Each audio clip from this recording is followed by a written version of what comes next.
দিদি তিন্নি তাড়াতাড়ি কর, 6টা বেজে গেল, আমি দোকান খুলে দিয়ে চলে যাবো কিন্তু। হ্যাঁ হ্যাঁ বাবা, এই তো দেখ আমরা রেডি। আজকে চপ ভাজতে না অনেকটা সময় লেগে গেল। ঠিক আছে শোন, জিনিসপত্র আমি সব গাড়িতে তুলে দিয়েছি। তিন্নি তুই সব দেখে শুনে নিবি, ঠিক আছে? আমি কিন্তু দোকানে যাচ্ছি না আজ, সব হিসেব বুঝে জিনিস দিবি, বুঝলি? কোথায় যাবি রে তুই? মা তুমি ভুলে গেলে পাড়ার বাচ্চারা বর্ষবরণের জন্য চিত্রাঙ্গদা নৃত্যনাট্য করছে, আমি তো আমি একদম ভুলে গেছি। দেখ আচ্ছা শোন না, তাহলে তুই একটা কাজ কর, তুই দোকানটা বসিয়ে দিয়ে চলে যা, আমি দেখবো। আর হ্যাঁ, হাফ টাইমে আজকে আমি চপ নিয়ে যাবো। আরে রিহার্সালের মধ্যে কখন কটা চপ খাবি লোকে? কেন হাফ টাইমে খাবে? হাফ টাইমে সবার পেটে খিদে থাকবে, তখন চপ খেয়ে পেট ভরিয়ে আবার নতুন করে মহড়া দেবে। বল তুই। একদম বেশ, আমি তাহলে হাফ টাইমের আগে আমাদের দোকানে কাউকে একটা পাঠিয়ে দেবো জানাতে, তুমি চলে এসো। ঠিক আছে ঠিক আছে মা, এলাম আমরা। চল চল মা আসছি।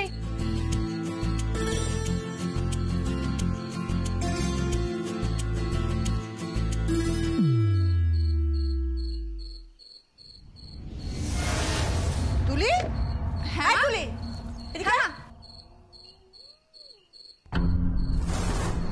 মেডেলটা কোথায়?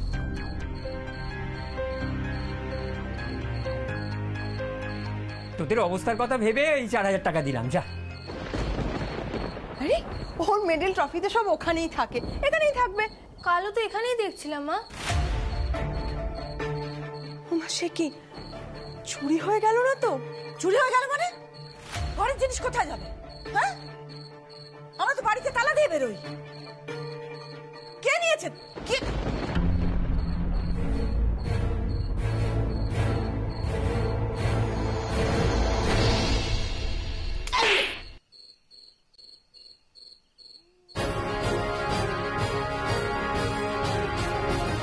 মা, তুমি ওকে মারলে কেন? ও বিক্রি করে দিয়েছে মেডেল। ও মেডেলটা বিক্রি করে দিয়েছে। ও আমাদের কাউকে বলেনি। ও সেই টাকাটা এনে আমার হাতে দিয়েছে, আমি এখন বুঝতে পারছি কাউকে বলেনি।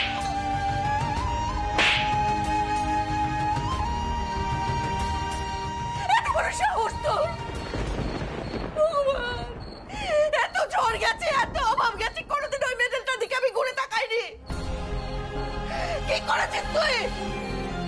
কেন করেছিস? কেন করেছিস বল? বল কেন করেছিস? এই তুই, তুই আমার আমার অহংকার, আমার গর্ব সব সব বিক্রি করে দিয়ে এলি মা। না মা, কখন না, এরকম বলো না মা। একবার তো বলতে পারতিস আমার, একবার তো বলতে পারতিস।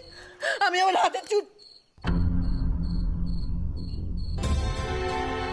আমার মায়ের গয়না। এটাও তো আমার মায়ের সব গয়না।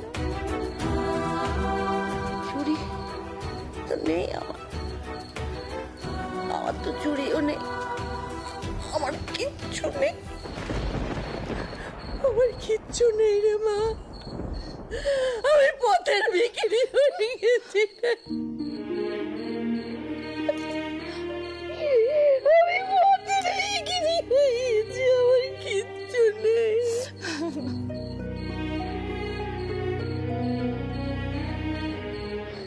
আমি তোর মেডেলটাও ধরে রাখতে পারলাম না। আমি তোর মেডেলটা না মা, মা তুমি মন খারাপ করো না মা, তোমার তুলি এখনো ছুটতে পারে মা। যদি ভগবান চায় আমি আবার তোমায় মেডেল এনে দেবো মা, কিন্তু মা এখন ওটা বিক্রি করা দরকার ছিল মা। ওই মেডেলটার চেয়ে তোমার সম্মান যে অনেক বড় মা। তোমার সম্মান রক্ষা করতে আমি আমার প্রাণ পড়ব না। কথা বলিস না মা, খবরদারও কথা বলিস না। তোরাই তো আমার প্রাণ, তোরা তিনজন আমার প্রাণ, আমার জীবন, আমার সবকিছু। একটা মেডেলের থেকে তোর জীবনের দাম আমার কাছে অনেক বেশি, অনেক। বুঝতে পারিস না?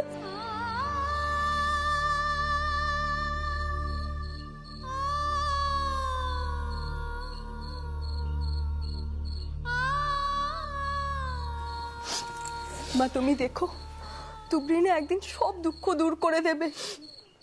ও তো জানে আঘাত খেয়ে ধাক্কা পেয়ে কি করে আবার উঠে দাঁড়াতে হয়। প্রতিদিন প্রতিদিন কিভাবে জীবন যুদ্ধে জয়ী হতে হয় ও তো জানে মা। আমরা তো ওকে দেখে শক্তি পাই বাঁচার। বাইরের সমস্ত অপমান, লাঞ্ছনা সবকিছুকে দূরে করে দিয়ে আমরা আবার নতুন করে বাঁচতে শিখি, শুধুমাত্র ওর জন্য। আমার সোনা বোন।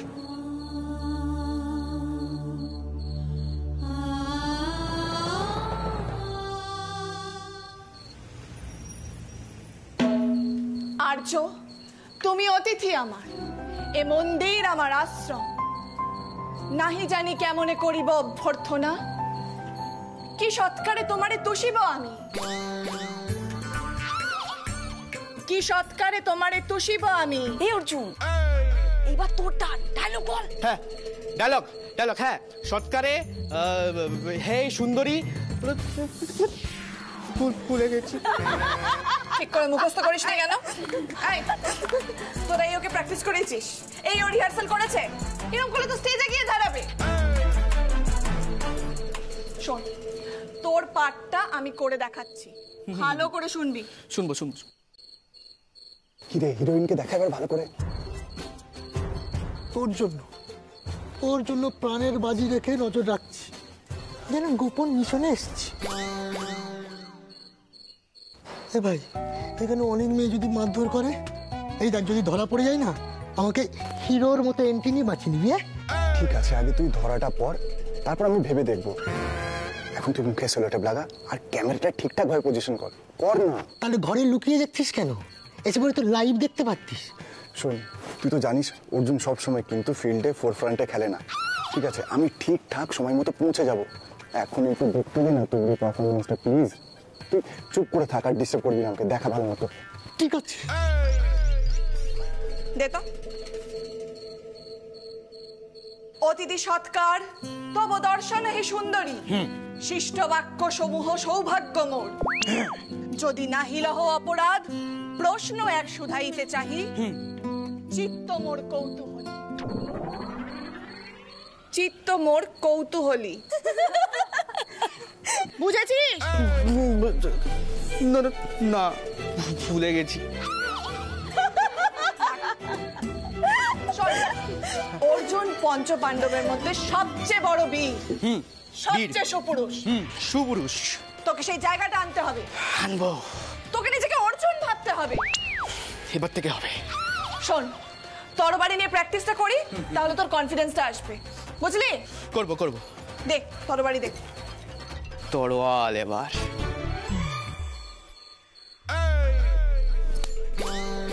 এটা কি তলোয়ার ধরেছিস তুই?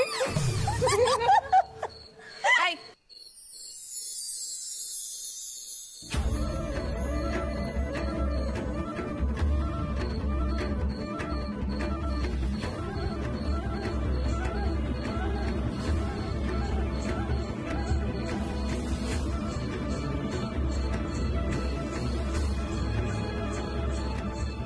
মণিপুরের রাজকন্যা চিত্রাঙ্গদা ছিল রাজা চিত্রবাহনের কন্যা আর অর্জুনের তৃতীয়া স্ত্রী। মণিপুর রাজের ভক্তিতে তুষ্ট হয়ে মহাদেব তাকে বর দেন যে তার বংশে কখনো কন্যা সন্তান জন্ম নেবে না। কিন্তু তা সত্ত্বেও রাজকুলে জন্ম নেয় চিত্রাঙ্গদা। Wow, beautiful.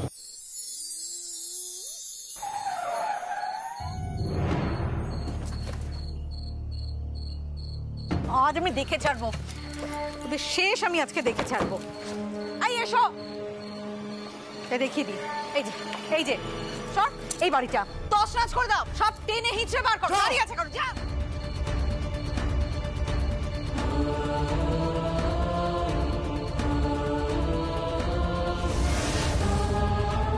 সাবিত্রী দিয়া তার 3 মেয়েকে যদি আজকে আমি পথে না বসাই, তো আমার নাম না। ওদের মান সম্মান আমি ধূলিসাৎ করব।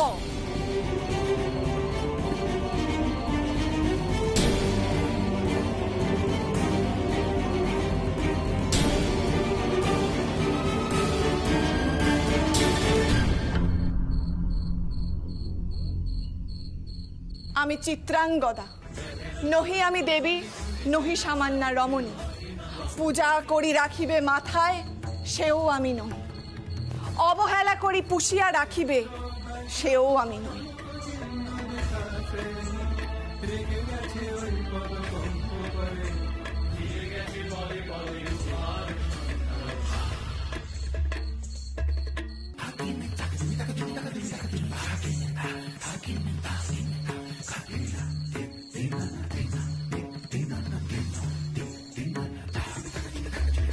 তুবড়ি তুবড়ি সর্বনাশ হয়ে গেছে। তোদের বাড়িতে অনেক লোকজন নিয়েছে তোর বাবা, আর তোর ওই সৎমা আর তার ভাইও এসছে। তোদের বাড়ি পুরো তছনছ করছে। তুই শিগগির চল, দেখবি চল কি অবস্থা করেছে।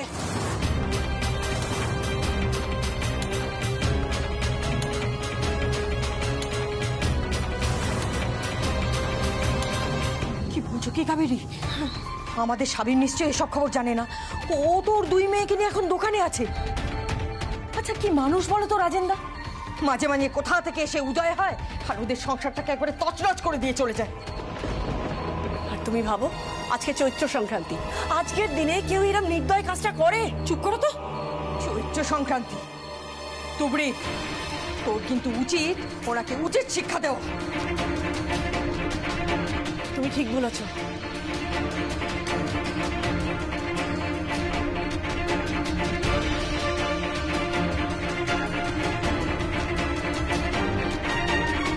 কিরে কদমা, আরে এত হই হই কিসের? আর আর তুমি কোথায় বেরিয়ে গেল? ভাই সর্বনাশ হতে চলেছে রে। কি? এই বার করো, টেনে হিচড়ে সব কিছু বার করো। কি গো, হ্যাঁ কেমন লাগছে বলো? একেবারে জম্পেস। এরকম সিন না শুধুমাত্র টিভি সিরিয়ালে দেখা যায়, আর এখানে দেখছি। আর তোমার আনন্দ মানে তো আমার ডবল আনন্দ।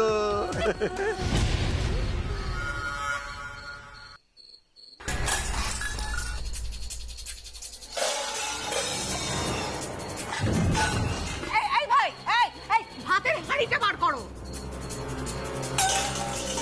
দিদি কি কি কি কেমন এনজয় করছিস বল এই ভাঙচুরের আওয়াজগুলো? দারুণ দারুণ দারুণ। সব ভেঙে চুরে নষ্ট করে দিলে, পা দিয়ে মারিয়ে মারিয়ে প্রত্যেকটা জিনিসের উপর একটা করে সেলফি তুলবি। Yes, yes.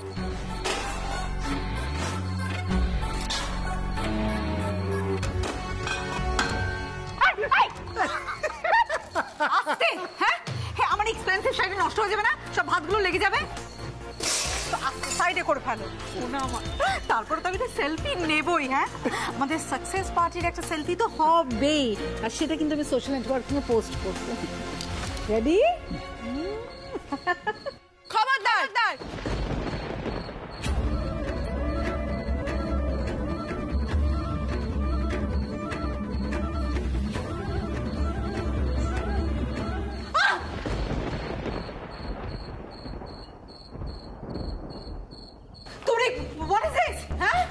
এটা রণঙ্গি মূর্তি দেখছি। আপনার ভাড়া করা গুন্ডাদের এক্ষুনি থামতে বলুন।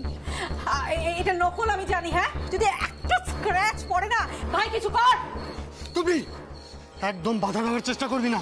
আমরা আইন মেনে কোর্টের অর্ডার নিয়ে এখানে এসেছি। আরে উকিল বাবু দেখেন না।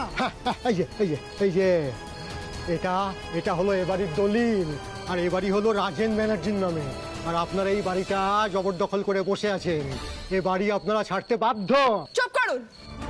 এনাদের ভাড়া করা উকিল আপনি। সত্যি মিথ্যে কতটুকু জানেন? আমরা না বেআইনি কাজ করি না করব, আর কাউকে করতে দেখলে তুবড়ি আটকানোর চেষ্টা করবে। কোর্টের অর্ডার আছে, আর আপনারা সেটা কিন্তু মানতে বাধ্য। এখানে গায়ের জোরে কিচ্ছুটি করা যাবে না। অর্ডার? কিসের অর্ডার? কিসের অর্ডার শুনি? সব মিথ্যে। আমাদের সর্বনাশ করার জন্য সব সাজিয়ে গুজিয়ে এখানে আনা হয়েছে। এসছেন চপ্পলির মা।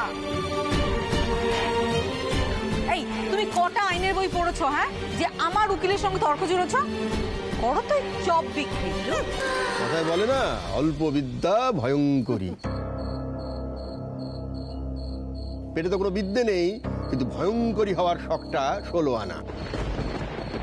তোমরা কি আমাদের কোনোদিনও শান্তিতে থাকতে দেবে না? তোমাদের কি নেই বলো তো? তারপরও আমাদের বাড়ির উপরে এত নজর কেন? শকুনের নজর বল দিদি, কিন্তু শকুনের সাপে যে গরু মরে না। আর আমাদের শিকড় থেকে ওপড়ানো এত সহজ নয়। এই বেশি বাড়াবাড়ি করবি না। এক্ষুনি পুলিশে খবর দেবো, এসে তোদের এই বাড়ি খালি করিয়ে সব কটাকে ধরে শ্রীঘরে পুরবে। পুলিশ ধরে নিয়ে যাবে? কোন অপরাধের ভিত্তিতে? যে দলিল নিয়ে আমাদের বাড়ি থেকে উচ্ছেদ করতে এসেছো সেটা তো নকল।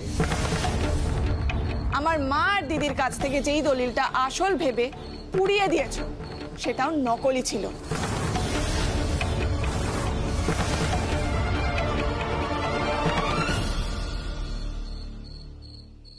কি রূপা ম্যাডাম, অবাক হচ্ছেন তো? আমি আসলে আগে থেকেই বুঝতে পেরেছিলাম যে আমাদের বাড়িটা নেওয়ার জন্য অনেক অন্যায় পথ আপনারা বাঁচবেন। সেই জন্য আমি নকল একটা দলিল বানিয়ে আসলটা সরিয়ে রেখেছিলাম। আসলটা আমার কাছেই আছে, তাই এই বাড়ি দখল করার কোনো অধিকার নেই আপনাদের। কাহানি মে টুইস্ট, কেস তো ঘুরে যাচ্ছে, ভাইকে একটা খবর দিতে হবে। আপনারা এক্ষুনি এখান থেকে বেরিয়ে যাবেন নাকি আমি পুলিশ ডাকবো? যে সারা ওকে একদম বড় বড় কথা বলবি না। রূপা বলেছে না তোদের এই ভিটে ছাড়া না করে আমি এখান থেকে যাব না, আজকে সেটাই করব। আর তোর যা প্রমাণ করার না কোর্টে করবি। আর কি বলছিস তোর কাছে আসল দলিল আছে? হ্যাঁ, সব নাটক। হাট এখান থেকে। এই ওদের যা যা জিনিস আছে টেনে হিঁচড়ে বার করো, বার করো আর দরজা সিল করো। বেরিয়ে এসো। না না না না, এত বড় অন্যায় তোমরা করতে পারো না।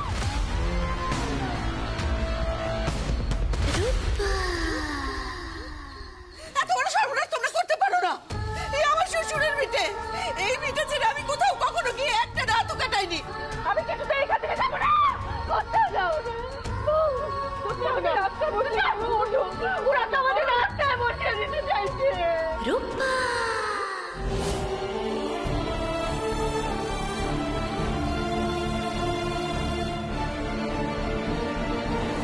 আমার সিদ্ধান্ত পর্যন্ত আমি এই বাড়ি আগলে রাখবো।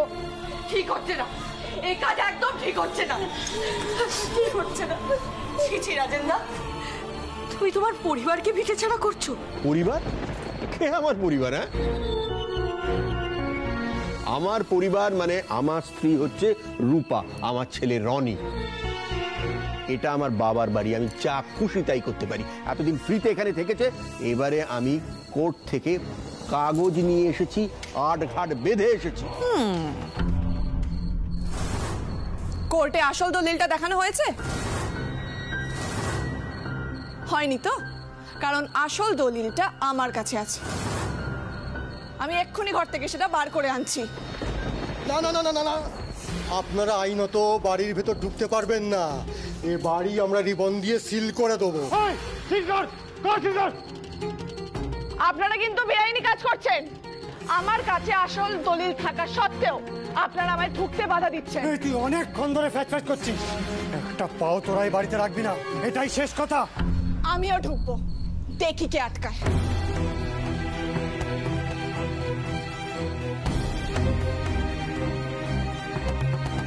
কিরে ভুলে গেলি? হ্যাঁ, বলেছিলাম না এই মা মেয়ে সবাইকে আমি রাস্তায় টেনে হিঁচড়ে নামাবো, মান সম্মান ধুলিসাৎ করে দেবো। নববর্ষের আগের দিন আমি আমার প্রতিজ্ঞা কিরকম পূরণ করলাম দেখ।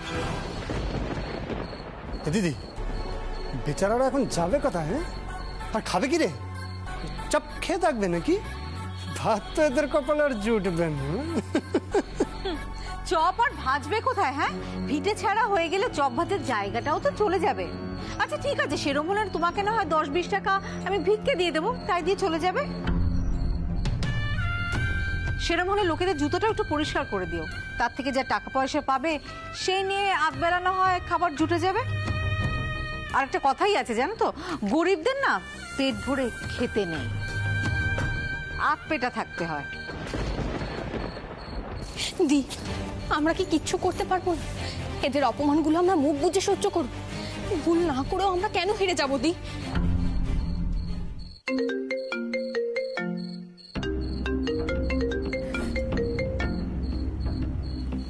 হ্যাঁ বলো। আমরা কেমন আছে? দেখো দেখো দেখো। কি তোমরা কোথায় এখন? সরি গো, এখানে না এসে পারলাম না। এরকম একটা জিনিস না ঠিক টাকা দিয়েও কেনা যাবে না। দেখো অনুভূতিটা কিরকম। থ্যাংক ইউ, এটা তোমার জন্যই হলো। Thank you so much. দেখো রূপা, আমি তোমাকে নিষেধ করেছিলাম ওখানে যেতে, তবু তুমি গেলে। আবার ভিডিও কল করছো। আচ্ছা তুমি বুঝতে পারো না কেন যে আমার বিজনেসের একটা রেপুটেশন আছে, সেই অর্থে আমার একটা ইমেজ আছে রূপা। যদি ওখানে কেউ আমার মুখটা তোমার ফোনে দেখে পেলে আমার কি অবস্থা হবে তুমি বুঝতে পারছো? তুমি চাপ নিচ্ছ কেন? হ্যাঁ, এরকম কিচ্ছু হবে না, বাবা আছে তো। আগের বার তো তোমাকে ওই কেসটা থেকে বাবাই বাঁচিয়েছিল। এবার যদি কিছু হয় তুমি শুধু আমাকে বলবো, I will save you, promise. শোনো, তোমার যা দেখার দেখা হয়ে গেলে ওখান থেকে চলে যাও প্লিজ। আমার লোকেরা যা করছে আমার অর্ডারই করছে। তোমার যা দরকার তুমি পেয়ে যাবে, প্লিজ চলে যাও। আমাকে আমার ছেলে মেয়েদের খেতে দিতে হবে। সরি, আমি ফোনটা রাখছি।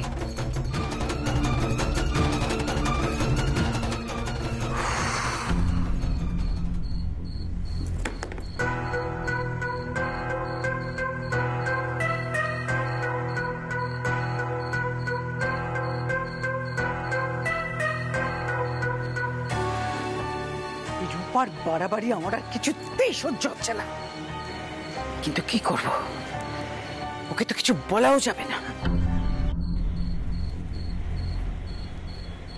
তবে হ্যাঁ, ওই মেয়েটি যা শাস্তি পাবার তা পেয়েছে। আমার ছেলের শরীর দিয়ে রক্ত ঝরানো, তোমার জন্য আমার কোনো ক্ষমা নেই মেয়ে। তোমাকে আমি কিছুতেই ক্ষমা করব না।